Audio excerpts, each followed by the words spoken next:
नमस्कार दोस्तों मैंने अभी अभी नेटफ्लिक्स पर ऑफिसर ब्लैक बेल्ट नाम की एक नई कोरियन मूवी को हिंदी में देखकर कंप्लीट किया है। 1 घंटा 50 मिनट मूवी की टोटल लेंथ। एंड मैं सीधा आता हूँ स्टोरी पर, प्लॉट पर, जो नेटफ्लिक्स के पेज पर लिखा हुआ है। एक होनहार मार्शल आर्टिस्ट जो किसी जरूरतमंद को नजरअंदाज नहीं कर पाता, जुर्म का खात्मा करने के लिए मार्शल आर्ट ऑफिसर के रूप में एक प्रोबेशन ऑफिसर से हाथ मिलाता है।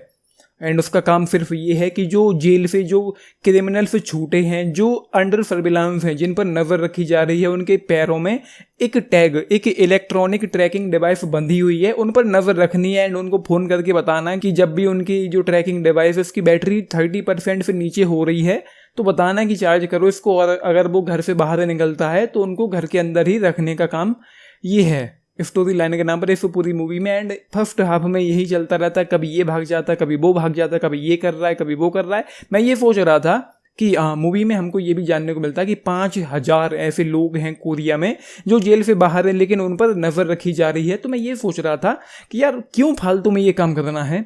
5000 लोग जो बाहर हैं, ऊपर से क्रिमिनल्स हैं, पता नहीं वो कब क्या कर बैठे हैं। एंड ऐसा होता भी है मूवी के सेकंड हाफ में। तो मैं ये सोच रहा था इनको जेल से बाहर रखने से अच्छा ये है कि इनको जेल के अंदर ही रखो। कम से कम यहाँ पर ये तो होगा कि लोग और ज़्यादा सेफ रहेंगे, सिक्योर रहेंगे। और फिजूल में इतने लोगों को जो इन पर नज़र रखे हुए हैं उनके पास करने के लिए कुछ और भी काम होगा। जेल को थोड़ा बढ़ाना चाहिए जिससे कि लोग और ज़्यादा सेफ और सिक्योर रहें। एंड सेकंड हाफ में जाकर भाई होता है जैसा कि मैंने सोच रहा था।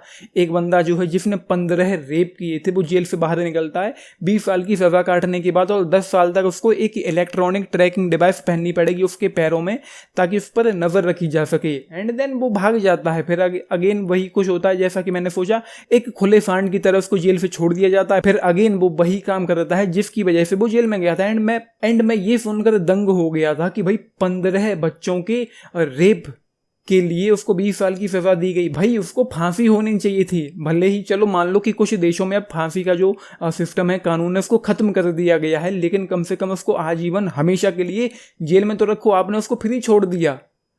ऐसे कैसे काम चलता है। तो बस वही है।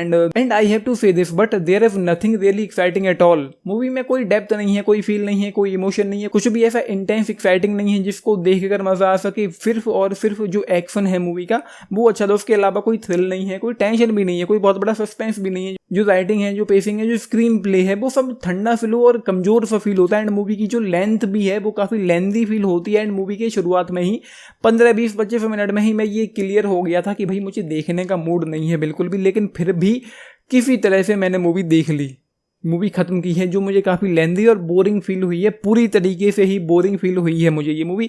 तो बस यही है, इससे ज़्यादा मतलब मैं क्या ही कहूँ। एंड जैसा कि मैंने कहा, कुछ भी एक्साइटमेंट यहाँ पर है ही नहीं, कोई डेप्थ नहीं है, कोई फील नहीं है, कोई इमोशन भी नहीं है। एंड जो वो बंदा है जो अपने पिता की चिकन शॉप में काम करता था पहले, वो एक प्रोबेशन ऑफिसर से हाथ मिलाता है सिर्फ समाज का भला करने के लिए। थोड़ा बहुत कुछ एक जगह थोड़ा सा लगता है, लेकिन बहुत ज़्यादा लाइकेबल भी इस फिल्म में कोई किरदार नहीं है। जस्ट 1 स्टार आउट ऑफ 5 इस मूवी के लिए आपने देखी है, देख रहे हैं, अपने टेक्स लिख के बताना। एंड मुझे नहीं लगता कि आपको ये मूवी फैमिली के साथ देखनी चाहिए, क्योंकि यहाँ पर कुछ न्यूडिटी गालियाँ तो नहीं है, लेकिन जोर ज़बरदस्ती वाले सीक्वेंसेस हैं जहाँ पर छोटे बच्चों के साथ एंड महिलाओं के साथ ज़बरदस्ती की जा रही थी। तो बस ये है, आप लोगों ने मूवी देखी है, देख रहे हैं, अपने टेक्स लिख के बताना। बाकी लाइक शेयर सब्सक्राइब भी करना चैनल को, वीडियो को। And this is Nitish, thank you.